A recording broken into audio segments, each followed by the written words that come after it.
नमस्कार, मैं हूँ संजय शर्मा। आप देख रहे हैं 4 PM न्यूज़ नेटवर्क। मैं गाँव में जाता हूँ तो मुझे बड़ा प्यार मिलता है। मैं जब-जब रिपोर्टिंग करने गया, कोई पूछता है कि आप खाना क्या खाओगे? मट्ठा ले आएँगे, चाय ले आएँगे।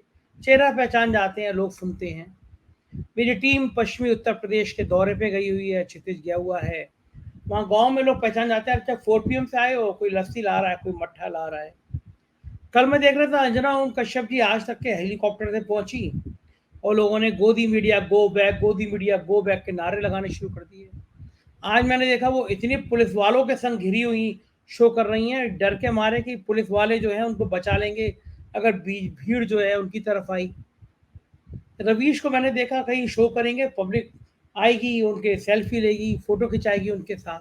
हमें तो कभी पुलिस की जरूरत नहीं पड़ी।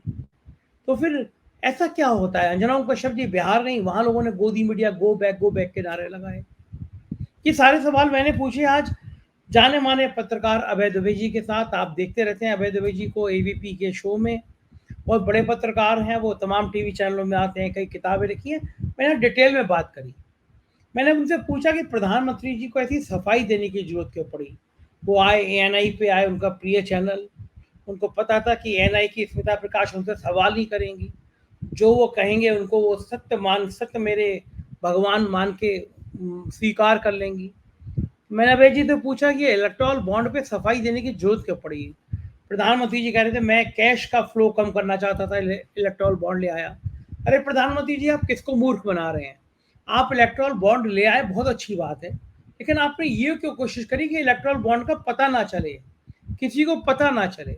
और इतनी अच्छी स्कीम थी तो सुप्रीम कोर्ट ने इसको इनलीगल घोषित क्यों किया, गैर कानूनी घोषित क्यों किया? आपका कानून मंत्रालय ने क्यों कहा था स्कीम इनलीगल है, ठीक नहीं है? दूसरी बात, जिन पे ईडी का नोटिस गया, इनकम टैक्स का नोटिस गया, वो आके आपके इलेक्टोरल बॉन्ड में करोड़ों करोड़ों रुपए दान करने लगे। यानी जो चोर उचक्के डकैत थे वो आपको बॉन्ड के जरिए करोड़ों रुपए दान करने लगे। ऐसी ऐसी कंपनी के खुलासे हुए हैं कि उन्होंने आपको हजारों करोड़ दिए और आपने उनको ठेके दे दिए। आज़ाद भारत का ये सबसे बड़ा सरकारी लूट का खुलासा है, सबसे बड़ी सरकारी लूट है, सबसे बड़ा सरकारी घोटाला है। लेकिन गोदी मीडिया इस पे चर्चा नहीं करना चाहता।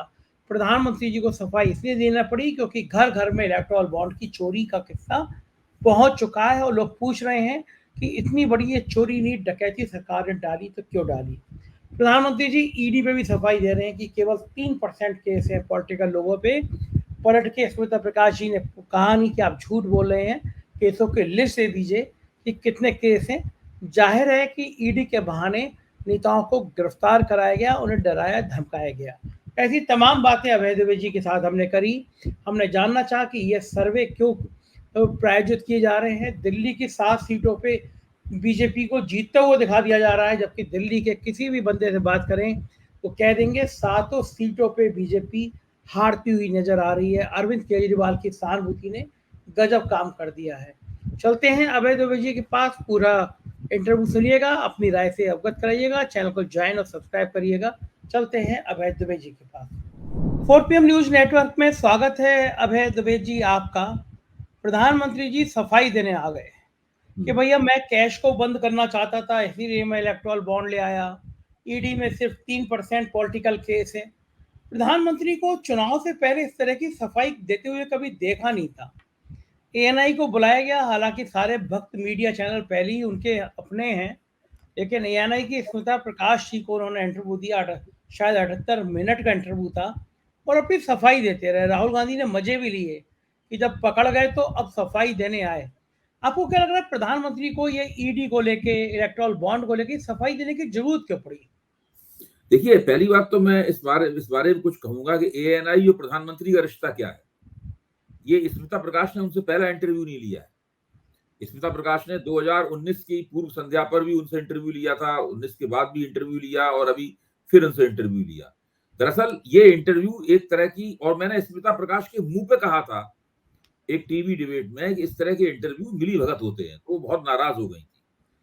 मैं मानता हूं ये इंटरव्यू भी एक तरह की मिली भगत था। इससे पहले एक और इंटरव्यू हुआ था जो कि हिंदी के हिंदुस्तान मिंट और अंग्रेजी के हिंदुस्तान टाइम्स में एक पेज में छपा था। वो इंटरव्यू भी देख के साफ लग रहा था कि इसमें सवाल लिख के भेज दिए गए हैं और उधर से जवाब आ गए हैं। ये इस तरह के इंटरव्यूज हैं। तो इस तरह के इंटरव्यूज को पहली बात तो ये है कि गंभीरता पूर्वक नहीं लेना चाहिए। एक पत्रकार के तौर पर मेरी मान्यता है कि जिस इंटरव्यू में इंटरव्यू लेने वाला जरह ना करे नेता से, क्रॉस क्वेश्चनिंग ना करे, उसकी बात को काटे नहीं, उसको उसकी ग्रिलिंग ना करे, जो ये तब तक वो इंटरव्यू आप समझ लीजिए कि वो एक ऐसा इंटरव्यू है, इसको मैं कहूंगा मैनेज्ड इंटरव्यू, प्रबंधित इंटरव्यू है। तो ये इंटरव्यू भी एक तरह का प्रबंधित इंटरव्यू था।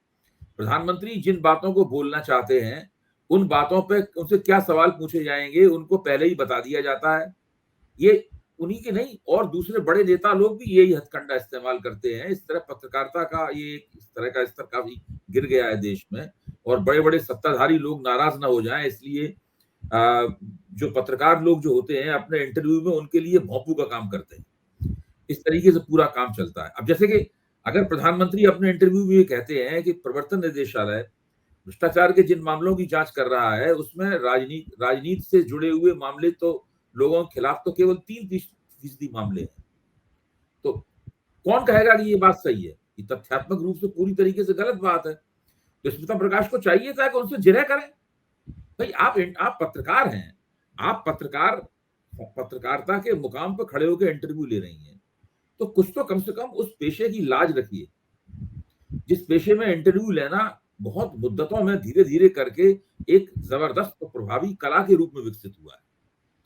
आपने तो उस कला का बिल्कुल कबाड़ा कर दिया है। उसमें तो बिल्कुल आप एक तरह से जो सत्ताधारी लोग होते हैं, इस मामले में नरेंद्र मोदी, उनके आप भोंपू बने हुए हैं।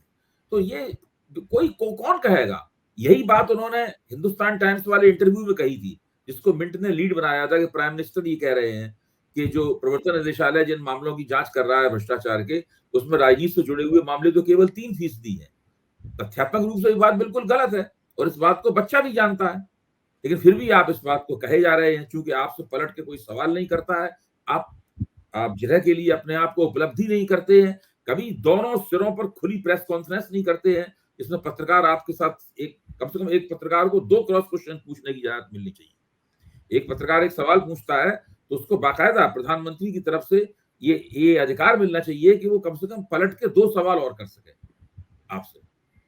तो ऐसी कोई सुविधा प्रधानमंत्री किसी को देते ही नहीं।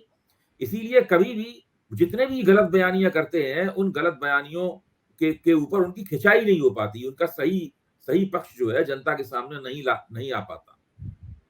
बिल्कुल ठीक है। और ये लेकिन मैं ये जानना चाहता हूँ अभी कि सफाई देने की जरूरत क्या है कि पॉलिटिकल लोगों पे 3% केस हैं केवल।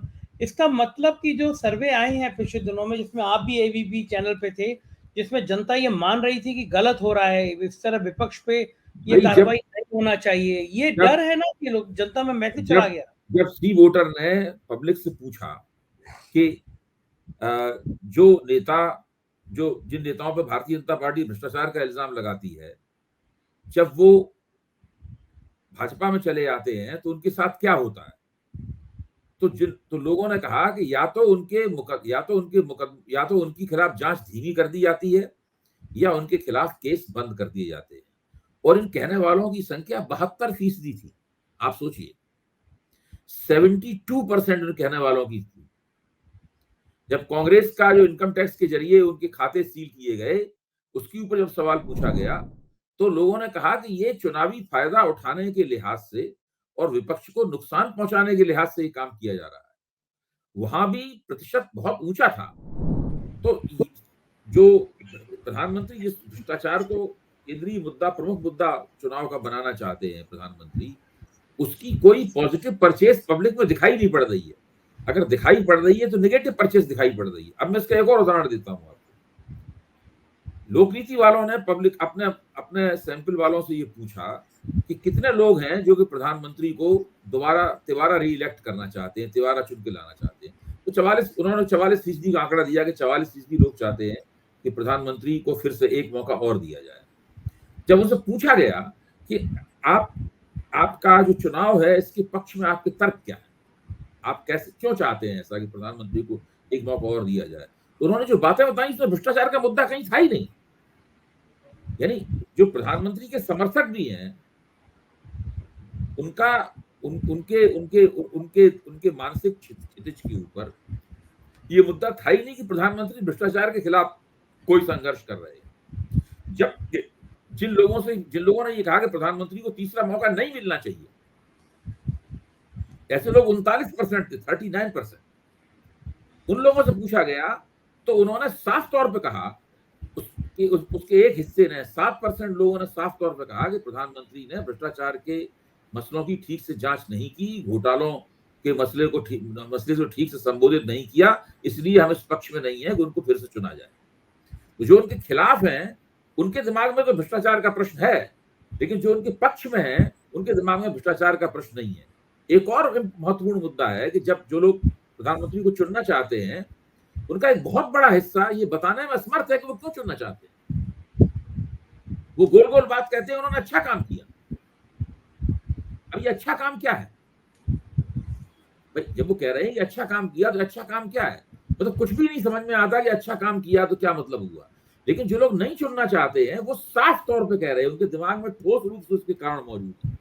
उसमें ज्यादातर लोग कह रहे हैं कि बेरोजगारी बहुत बढ़ रही है, फिर लोग कह रहे हैं कि महंगाई बहुत बढ़ रही है, फिर लोग कह रहे हैं कि आमदनियां लोगों की गिर रही हैं। ये सबसे ऊपर के 3 मुद्दे हैं। तो प्रधानमंत्री के विरोध में जो लोग खड़े हैं, वो प्रतिबद्ध है इनको सत्ता से हटाने के लिए। लेकिन जो समर्थन में खड़े हुए लोग हैं, उनके दिमाग में स्पष्ट नहीं है कि प्रधानमंत्री का समर्थन क्यों कर रहे हैं।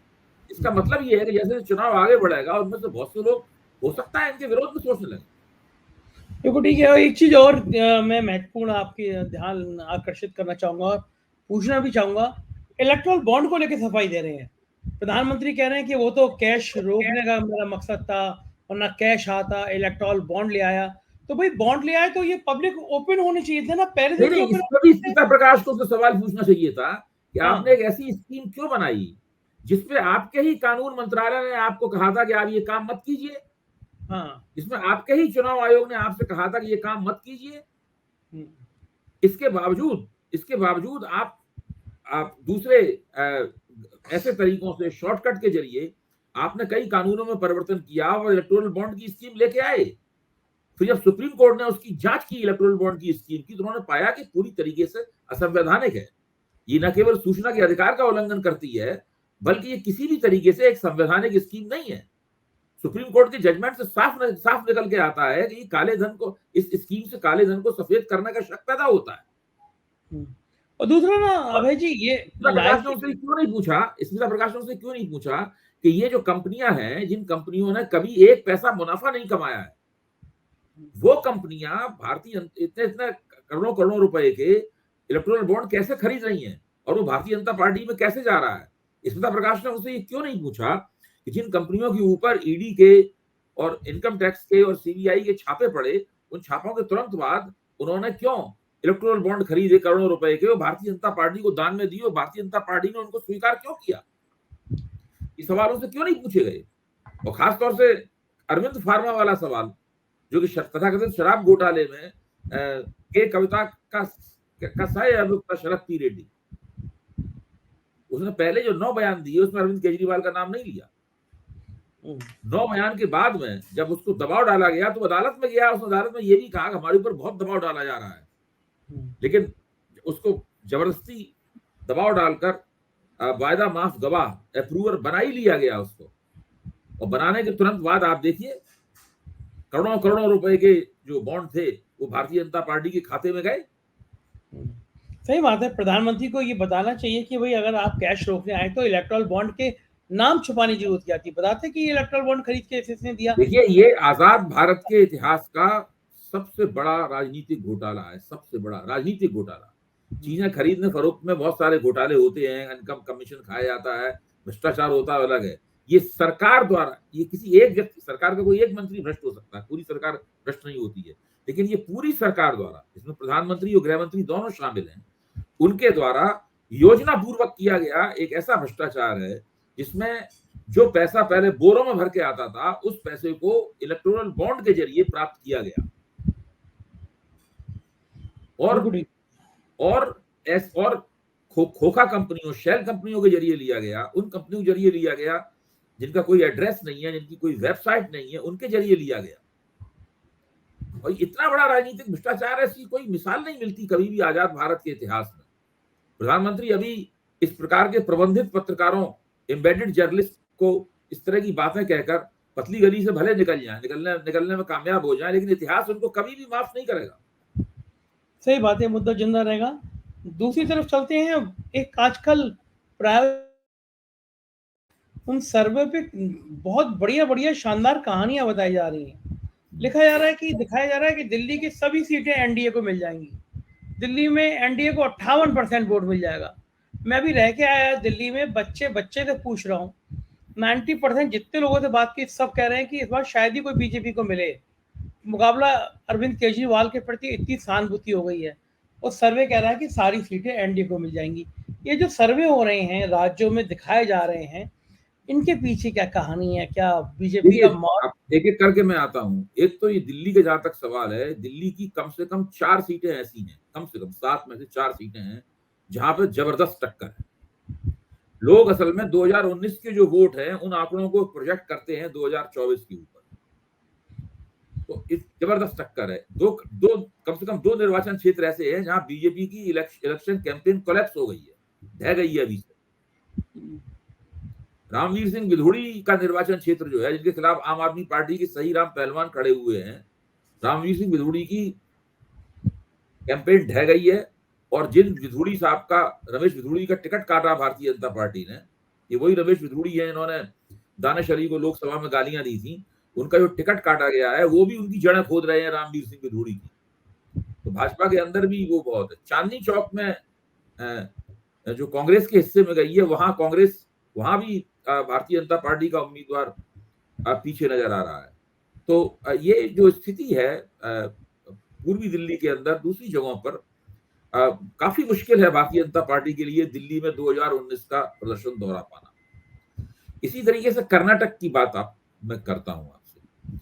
कर्नाटक में भारतीय जनता पार्टी ने विधानसभा चुनाव हारने के बाद में जिनके खिलाफ लोकसभा चुनाव भी लड़ा था और विधानसभा चुनाव भी लड़ा था, उन एचडी देवगौड़ा की पार्टी जनता दल सेकुलर के साथ में समझौता कर लिया भारतीय जनता पार्टी, इस उम्मीद में कि हमें उनके जरिए वोकल का वोट प्राप्त होगा। अच्छा, अब मैं ये पूछता हूं, और सर्वे करने वालों ने मान लिया है कि देवगौड़ा से समझौता करने के कारण सारे वोकल का वोट जो है वो भारतीय जनता पार्टी के नेतृत्व में एनडीए को प्राप्त हो रहे हैं, और भाजपा को उसमें बड़ा फायदा हो रहा है।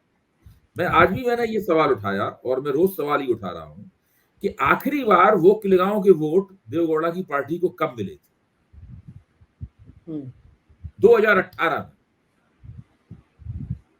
2018 में विधानसभा चुनाव के दौरान कुमारस्वामी और देवगौड़ा की पार्टी जनता दल सेकुलर को वोकलिगांव ने अपना समर्थन दिया था। उसके बाद 2019 का चुनाव हुआ, जिसमें वोकलिगा सारे बीजेपी में चले गए और देवगौड़ा की पार्टी का सुपड़ा साफ हो गया। कांग्रेस भी बुरी तरीके से चुनाव हारी। उसके बाद में आप आइए 2023 के विधानसभा चुनाव में, यहां पे वोकलिगा काफी बड़े पैमाने पर कांग्रेस के साथ आए, और देवगौड़ा की पार्टी का भी सुपड़ा साफ हुआ और भारतीय जनता पार्टी की चुनाव हारी। अब ऐसा क्या कर दिया है देवगौड़ा की पार्टी ने कि वोकलिगा और लोग वापस चले जाएंगे उसमें? तो इसका कोई तर्क तो होना चाहिए। सही बात आएगा तब देखेंगे, आएगा तो देखेंगे किसने किसको वोट दिए। लेकिन अभी तो हम लोग सब समीक्षा कर रहे हैं ना, हम लोग अंदाजा लगा रहे हैं, हम लोग सब इलेक्टोरल स्पेकुलेशन कर रहे हैं। तो कम से कम हम लोगों को बताया जाना चाहिए कि किस आधार पर ये मान लिया गया है कि सारे वोकलिगा ओल्ड मैसूर के या दूसरी जगहों के वो भारतीय जनता पार्टी के साथ जो देवगौड़ा का समझौता हुआ है उसके साथ जुड़ गए। जबकि इस वक्त कर्नाटक में वोकलिगाओं का सबसे उभरता हुआ नेता कौन है? उसका नाम है डीके शिव कुमार, जो सिद्धरमैया के बाद में नंबर 2 है। ये बात सही है, डीके शिव कुमार मुख्यमंत्री नहीं बने, लेकिन वो अभी भी कांग्रेस के अंदर एक बहुत बड़ी हस्ती हैं और वो नंबर 2 हैं और वोकलिगाओं के सबसे ज्यादा प्रभावशाली नेता हैं। देवगौड़ा बिल्कुल बीमार रहते हैं, उनकी राजनीतिक सक्रियता शून्य है, और कुमारस्वामी की राजनीतिक सक्रियता की पोल खुल चुकी है, उसका कोई प्रभाव है नहीं। वोकलिगा अगर किसी को भी नेता मानते हैं तो डीके शिव कुमार को नेता मानते हैं। लेकिन इन सब राजनीतिक हकीकतों को दरकिनार करके ये दिखाया जा रहा है कि कर्नाटक में भी चुनाव एक तरफा है, भाजपा को थोड़ा बहुत नुकसान हो रहा है, 5 सीटें मिल जाएंगी कांग्रेस को, लेकिन बाकी सारी सीटें जो है वो भारतीय जनता पार्टी जीत के निकल जाए। कांग्रेस अकेली दम पर 42% वोट लाती हुई दिखाई पड़ रही है वहां पर, अकेली दम पर। और भारतीय जनता पार्टी और जनता दल सेकुलर को मिला के जो है ना 45% या थोड़ा सा ज्यादा वोट उनको मिलता हुआ दिखाया गया है, और उस चक्कर में सारी सीटें उनको जाते हुए दिखा दी जाती हैं। तो मुझे लगता है कि कर्नाटक में भारतीय जनता पार्टी बुरी तरीके से फंसी हुई है। देवगौड़ा के साथ में उसका जो समझौता हुआ है, ये समझौता काम नहीं आएगा, और देवगौड़ा की पार्टी का ये अंतिम चुनाव है। तो बुरी तरीके से लगातार तीसरी बार उन लोगों का कबाड़ा होगा, और वो एक तरह से जैसे कहते हैं राजनीतिक बियाबान में ये पार्टी चली जाएगी।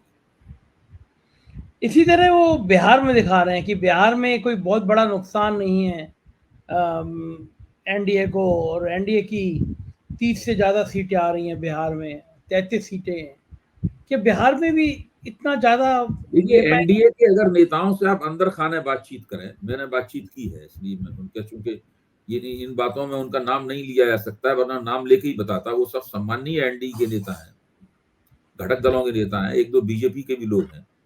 उनसे बातचीत की है तो वो सब लोग मानते हैं कि एनडीए की जो एक्िलीज हील है, यानी कमजोर नस जो है, वो है नीतीश कुमार। नीतीश कुमार ने पलटी मार के अपनी सारी प्रतिष्ठा जो कुछ भी उनके पास थी वो समाप्त कर दी। अब उनका लवकुश वोट, लवकुश का मतलब होता है कोयरी कुर्मी वोट, जिसको बिहार में लवकुश वोट कहते हैं, ये लवकुश वोट भी अब उस निष्ठा के साथ उनके साथ नहीं रहा। और चिराग पासवान की पार्टी, जो पासवानों की पार्टी है, उपेंद्र कुशवाहा की पार्टी, जितेंद्र राम मांझी की पार्टी और महादलितों की पार्टी है, ये पार्टियां भी, इन पार्टियों के भी वोट नीतीश कुमार को नहीं मिलने वाले। और जब एक बार नीतीश कुमार को के लोगों को समर्थन को दिखाई पड़ेगा इनके वोट हमें नहीं मिल रहे, तो उनके वोट भी उधर ठीक से नहीं आएंगे। और जो सहनी है, मुकेश सहनी है, वो तो तेजस्वी के साथ जा ही चुके हैं।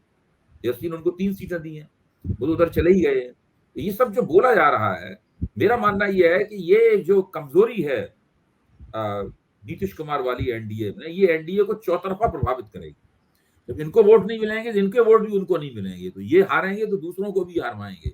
इस प्रकार का वहां पर एक दूसरे को कैंसिल करने वाला चुनाव एनडीए के गले में फांस बना हुआ है। प्रधानमंत्री जी ने वो जो तेजस्वी की जो मछली खाते हुए फोटो पे कमेंट किया, वो कुछ बिहार में असर डालेगा? क्या उसका क्या असर होगा? आप ऐसी बात क्यों कर रहे हैं संजय जी? हाँ, उसका क्या असर होगा? इन बातों, बिहार देश का मतदाता इतना मूर्ख है कि वो इस तरह की बातों पर असर पड़े।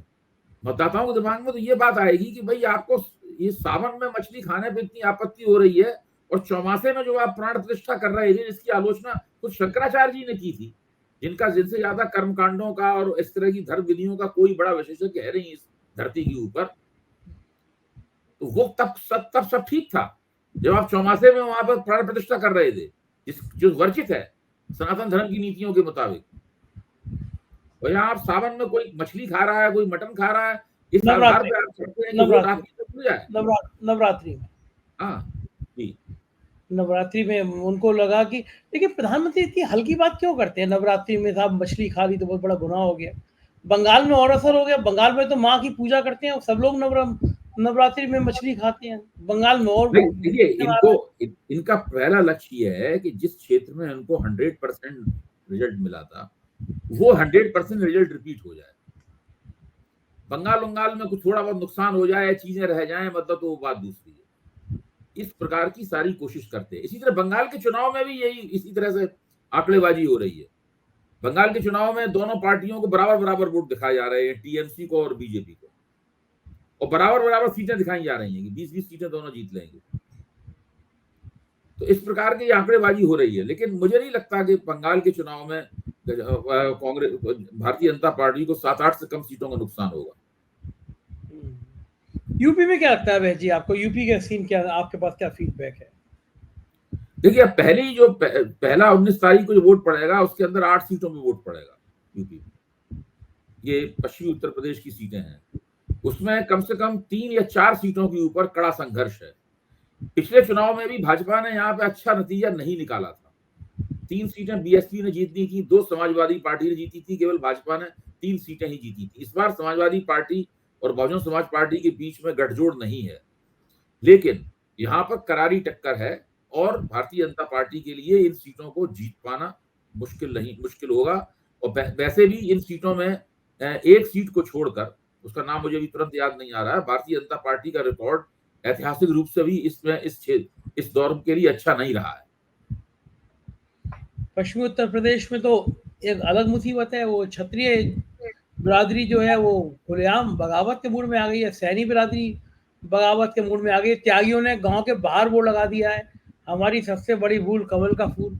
ये जो छोटी बिरादरियां हैं, जो मुखर बिरादरियां हैं, ये सार्वजनिक रूप से विरोध कर रही है। योगी जी गए बाल्यान के पक्ष में सभा करने के लिए, योगी को भेजा कि ठाकुर मैनेज करो, तो योगी के सामने बाल्यान मुर्दाबाद के नारे लग गए। सुरेश राणा, संगीत सिंह जैसे नेता विरोध कर रहे हैं बाल्यान का, क्योंकि बाल्यान ने उनको चुनाव हराया था। ये सारी परिस्थितियां जो हैं यहाँ तक मजबूर कर दी कि जयंत को घर बिठाना पड़ा। प्रधानमंत्री की रैली में कहना पड़ा जयंत को, तुम मत आओ साथ में, तुम साथ आओ तो ठाकुर और नाराज हो जाएंगे। ये बीजेपी कोई उलझ सी नहीं गई उत्तर प्रदेश में। असल में ये उलझन केवल उत्तर प्रदेश तक ही सीमित नहीं है। ये उलझन तो गुजरात से शुरू होती है, फिर राजस्थान पहुंचती है, फिर उत्तर प्रदेश में आती है। मुझे लगता है कि इसके पीछे भारतीय जनता पार्टी की कुछ भीतरी समस्याएं भी हैं। जैसे कि उत्तर प्रदेश में देखिए, उत्तर प्रदेश में भाजपा के जो राजपूत नेता हैं वो चुप बैठे हुए हैं। आपने संगीत सोम का और अभी राणा का जिक्र किया, मतलब वो चुप बैठे हुए हैं, वो बोल नहीं रहे हैं इस सवाल के ऊपर। जबकि और कोई वक्त होता तो वो सक्रिय रूप से क्षत्रिय समाज को अपनी पार्टी के पक्ष में गोलबंद करते हुए नजर आते। क्योंकि कहीं ना कहीं आपने पहले भी इस सवाल को उठाया है, तब ये चीज इतनी स्पष्ट नहीं थी, अब काफी स्पष्ट होकर निकल के आ गई है। और ऑफ द रिकॉर्ड बहुत लोगों ने इस बात को कहना शुरू कर दिया। बड़े बड़े सेफोलॉजिस्ट ऑफ द रिकॉर्ड इस बात को मानते हैं कि अगर उत्तर प्रदेश में भारतीय जनता पार्टी ने 75 सीटें तक जीत ली, तो इसका मतलब होगा योगी आदित्यनाथ के मुख्यमंत्रित्व का अंत, और भाजपा उनको निपटा देगी और निपटा के कोई अपना बंदा वहां पर बैठाएगी जो उनकी तरह की से आला कमान को चुनौती न दे और हू बहू चूल में चूल मिलाकर आला कमान के साथ चले। तो एक ऐसी स्थिति उत्तर प्रदेश में, इस तरह का माहौल बन रहा है। इस माहौल को भाजपा कैसे प्रबंधित करेगी, कैसे क्षत्रियों की नाराजगी दूर करेगी, ये देखने की बात होगी। मैं ये मानता हूं दूर कर सकती है क्षत्रियों की नाराजगी। वो सबसे ज्यादा तो सबसे अच्छा तरीका तो भाजपा के लिए यही होगा कि योगी आदित्यनाथ से ही कहे कि भाई आप क्षत्रियों की नाराजगी दूर कीजिए। योगी जी भी अपनी शर्तें उनको रख सकते हैं उनके सामने कुछ, क्योंकि टिकटों के बंटवारे में तो योगी जी की चली नहीं है बिल्कुल।